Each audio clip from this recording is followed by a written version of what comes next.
Selamat sore Pak, selamat sore semuanya. Di sini kami dari kelompok 9 akan mempresentasikan laporan kami yang berjudul tentang rekomendasi teleskop dan sistem observasi untuk Observatorium Astronom Digital. Sebelumnya perkenalkan, saya Sirvena Jemino dan teman saya Sindrani Sirli Misa dan teman saya Walde Trudi Simpun. Untuk tidak memperpanjang waktu di sini, kita langsung saja masuk pada materi yang pertama. Nah, sebelumnya perlu kita ketahui bahwa pengembangan Observatorium Astronomi Digital di lingkungan Nusa Tenggara Timur NTT ini merupakan langkah strategis dalam pengembangan ilmu pengetahuan dan teknologi terkhusus dalam bidang astronomi.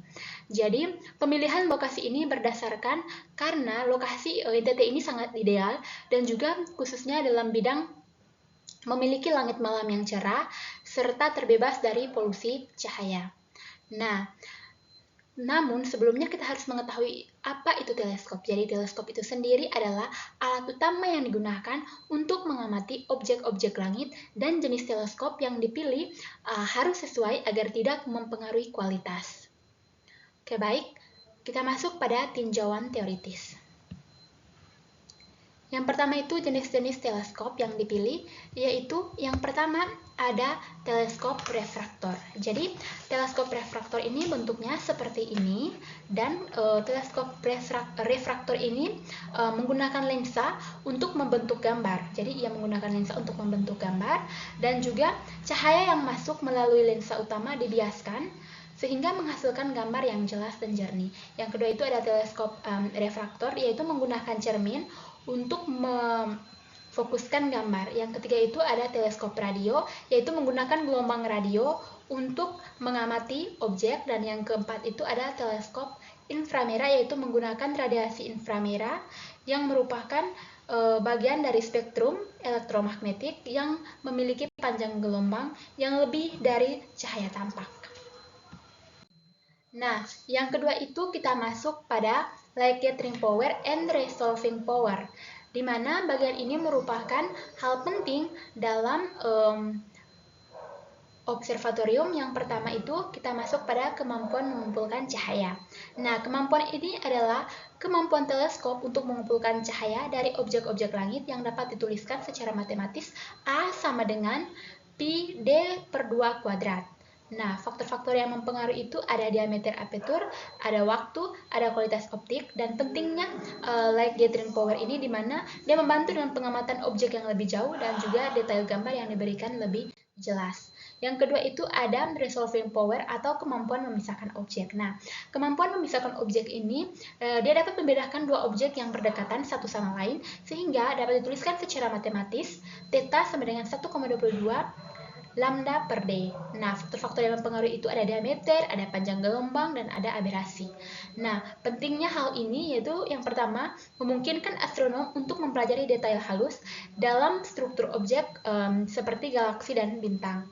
Nah, yang kedua itu untuk mengamati fenomena yang terjadi di sekitar objek yang sangat dekat dengan bintang. Yang ketiga itu membantu dalam penelitian dan pemetaan objek langit.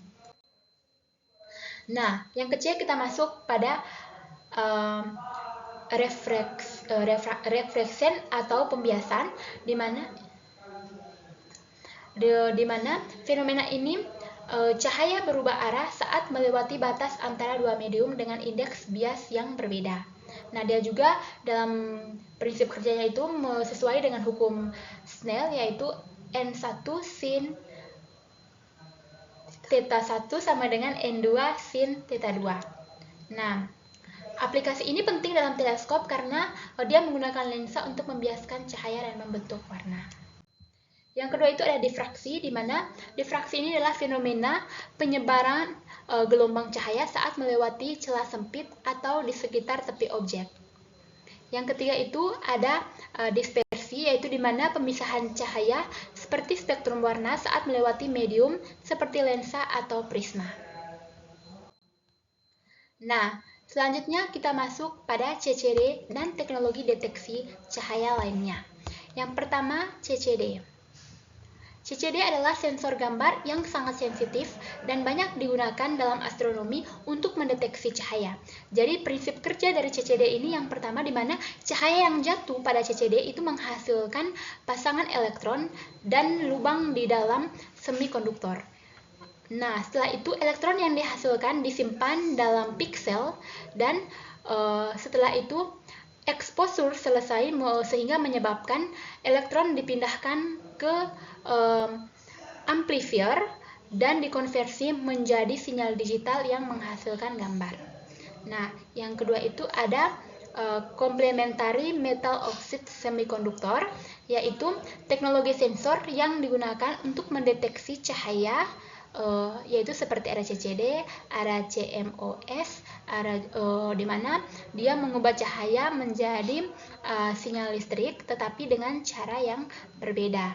Nah, dia punya cara kerja itu di mana dia memiliki transistor yang dapat mengubah cahaya menjadi sinyal listrik secara langsung, sehingga hal ini memungkinkan piksel untuk diproses secara independen yang meningkatkan kecepatan pembacaan. Nah, yang berikut itu ada photomultiplier tube, yaitu di mana perangkat ini digunakan untuk mendeteksi cahaya dengan mengubah listrik melalui proses pengadaan, di mana prinsip kerjanya itu ketika foton mengenai permukaan foton yang sensitif, ia akan menghasilkan elektron. Nah, elektron ini kemudian dipercepat dan mengenai elemen pengganda sehingga menghasilkan elektron. Dengan proses lebih lanjut dapat menghasilkan arus listrik yang dapat diukur.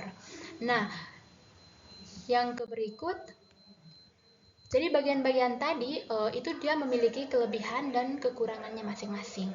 Oke, kita langsung masuk pada observasi berbasis darat versus berbasis luar angkasa. Yang pertama itu berbasis darat.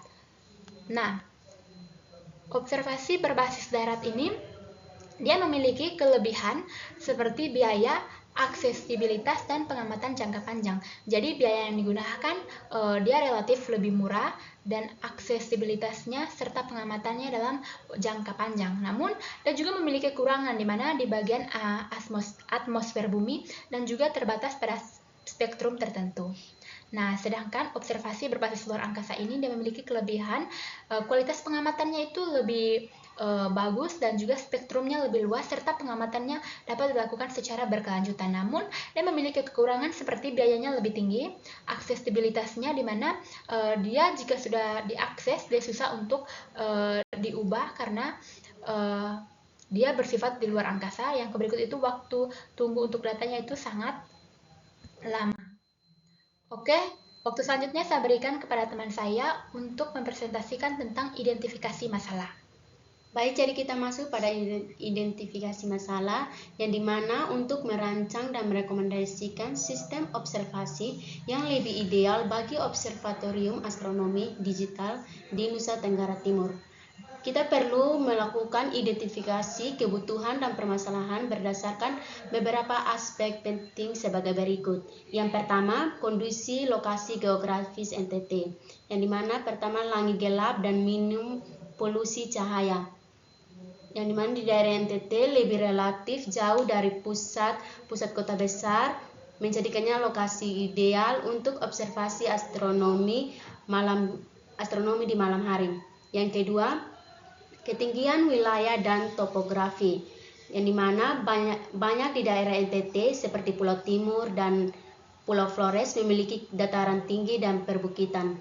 Yang ketiga, kondisi cuaca dan iklim, yang dimana NTT memiliki musim yang panjang, namun saat musim hujan, pengamatan dapat terganggu oleh awan tebal dan kelembaban tinggi. Kita masuk pada yang kedua, yaitu kebutuhan ilmiah dan operasional observatorium. Yang pertama, jenis objek yang diamati, yang dimana observatorium direncanakan untuk mengamati berbagai jenis objek astronomi seperti bintang, planet, nebula, galaksi, dan fenomena langit seperti transit, exoplanet, dan supernova. Yang kedua, spektrum cahaya yang diperlukan, yang dimana tidak semua fenomena langit dapat diamati di cahaya tampak beberapa membutuhkan pengamatan spektrum inframerah. Yang ketiga, pengamatan berkelanjutan dan digital, yang dimana observatorium ini bersifat digital, maka sistem harus mampu merekam dan menyimpan data dalam jumlah besar.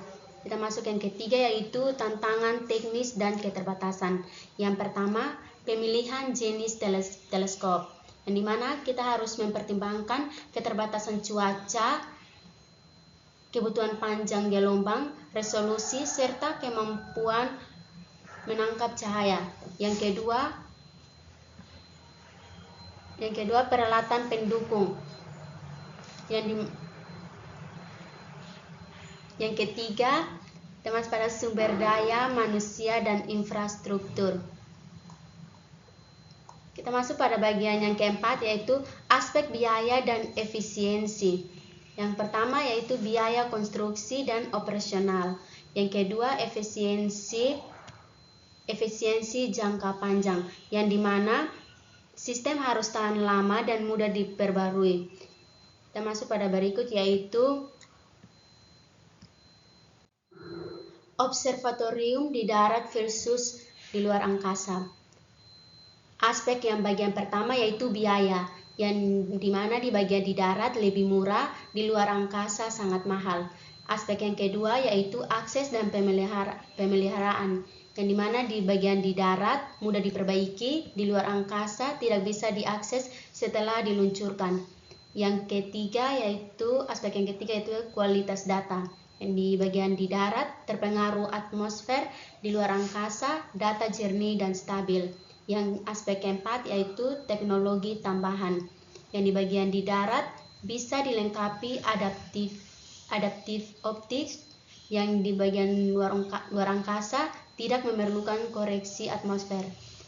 Bagian aspek yang kelima yaitu lokasi NTT, yang di bagian di darat sangat mendukung, di luar angkasa tidak relevan. Oke, selanjutnya oleh teman saya. Oke, sekarang kita masuk kepada topik analisis dan solusi. Nah, opsi teleskop yang mungkin digunakan yaitu teleskop reflektor atau teleskop yang menggunakan cermin. Nah, teleskop ini sangat cocok untuk observasi optik dan inframerah. Gambarnya seperti yang tertera dalam slide. Kemudian yang kedua yaitu teleskop radio. Nah, teleskop ini cocok untuk mengamati galaksi aktif, pulsar, dan awan molekuler. Kemudian yang berikutnya yaitu teleskop refraktor. Nah, teleskop refraktor ini lebih cocok untuk pendidikan atau pengamatan objek terang. Kemudian yang berikutnya itu teleskop inframerah. Nah, teleskop inframerah ini lebih ideal dan untuk objek yang dingin seperti awan, debu, dan eksoplanet. Kemudian yang berikutnya yaitu komparasi kelebihan dan kekurangan. Seperti yang tertera pada slide, untuk jenis teleskop reflektor, kelebihannya itu ukuran besar, bebas aberasi, kromatik, dan fleksibel. Kemudian kekurangannya itu perlu kalibrasi pembersihan rutin. Yang berikutnya yaitu teleskop radio. Nah, teleskop radio ini kelebihannya yaitu tidak terpengaruh cuaca atau cahaya, dan kekurangannya itu merupakan resolusi rendah, struktur sangat besar. Kemudian yang berikutnya yaitu jenis teleskop inframerah. Nah, kelebihan dari teleskop inframerah ini merupakan dia bisa melihat objek yang tidak tampak di cahaya tampak. Untuk kekurangannya itu yaitu dia terpengaruh terhadap uap air dan membutuhkan lokasi yang tinggi atau luar angkasa. Kemudian yang berikutnya itu jenis teleskop reflektor.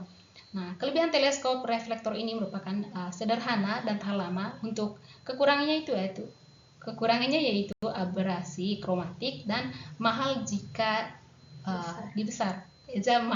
besar. Kemudian yang berikutnya yaitu pertimbangan atmosfer, biaya, dan jenis pengamatan. Untuk atmosfer NTT, dia sangat membutuhkan untuk teleskop optik dan inframerah, terutama jika ditempatkan di dataran tinggi. Jadi atmosfer NTT ini mendukung untuk teleskop optik dan inframerah itu. Kemudian yang berikutnya yaitu biaya. Nah, biaya teleskop reflektor ukuran sedang seperti 1-2 meter dengan CCD modern lebih hemat biaya dan cukup canggih untuk pengamatan ilmiah serius. Kemudian yang berikutnya itu jenis pengamatan. Nah, untuk objek dalam spektrum tampak dan inframerah, reflektor dan inframerah lebih unggul. Kemudian yang berikutnya kita masuk kepada submateri perangkat pendukung. Nah, perangkat pendukungnya seperti yang pertama, sensor CCD.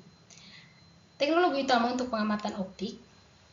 Sensor CCD ini merupakan teknologi utama untuk pengamatan optik yang sangat sensitif, stabil, dan memungkinkan pencitraan digital yang presisi. Kemudian yang berikutnya yaitu sistem interferometri.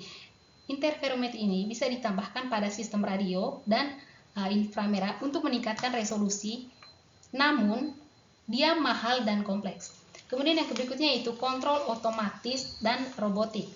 Nah, sistem modern dapat dikendalikan dari jarak jauh, memungkinkan pengoperasian efisien dalam 24 jam. Kemudian yang berikutnya yaitu penyimpanan dan pemrosesan data. Untuk penyimpanan dan pemrosesan data ini diperlukan server dengan kapasitas besar, redundansi, dan sistem backup. Penggunaan cloud dan AI untuk klasifikasi data bisa menjadi tambahan di masa depan. Kemudian yang berikutnya kita masuk kepada diagram konsep sistem observatorium. Seperti yang tertera pada slide, yang pertama yaitu objek langit. Ya, kemudian yang kedua yaitu teleskop reflektor, kemudian fokusnya, kemudian dia masuk kepada CCD kamera. Nah, dari CCD kamera itu ada sistem kontrol, kemudian server penyimpanan. Kita lanjut kepada pemrosesan data, distribusi digital, dan akses internet dan cloud. Untuk teleskop reflektor ini dapat mengumpulkan cahaya dari objek langit dan memfokuskan ke detektor. Kemudian CCD kamera, dia mengubah cahaya menjadi sinyal digital dengan resolusi tinggi dan noise rendah. Kemudian yang berikutnya itu sistem kontrol. Sistem kontrol ini mengatur arah teleskop, waktu eksposur, dan sinkronisasi dengan perangkat lunak. Kemudian yang berikutnya itu server penyimpanan. Nah, server penyimpanan ini menyimpan data mentah dan hasil pengolahan gambar astronomi. Kemudian yang berikutnya itu pemrosesan data. Nah, pemrosesan data ini menggunakan algoritma pemrosesan citra astronomi untuk meningkatkan kualitas dan analisis data. Kemudian yang berikutnya itu distribusi digital. Distribusi digital ini menyediakan antara muka untuk peneliti, mahasiswa, dan publik agar dapat mengakses data observasi secara daring.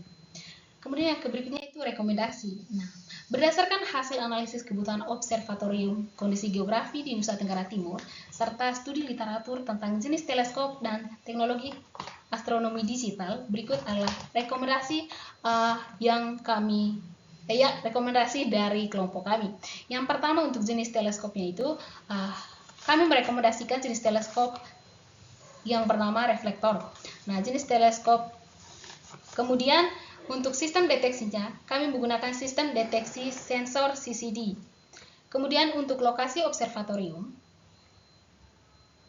yang pertama lokasi yang direkomendasikan untuk observatorium berbasis darat di wilayah dataran tinggi Nusa Tenggara Timur seperti Kabupaten Timor Tengah Selatan, Lembah Detukoso atau Ende, dan Pulau Sabu. Kemudian justifikasi ilmiah dan praktis. Ada dua, yaitu justifikasi ilmiah dan justifikasi praktis.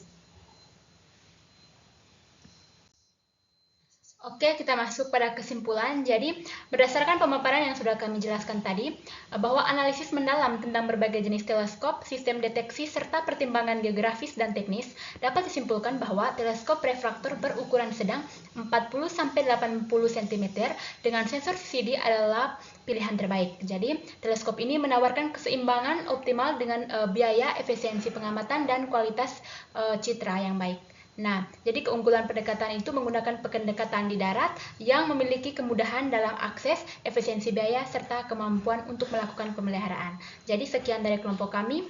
Terima kasih atas waktu dan kesempatannya.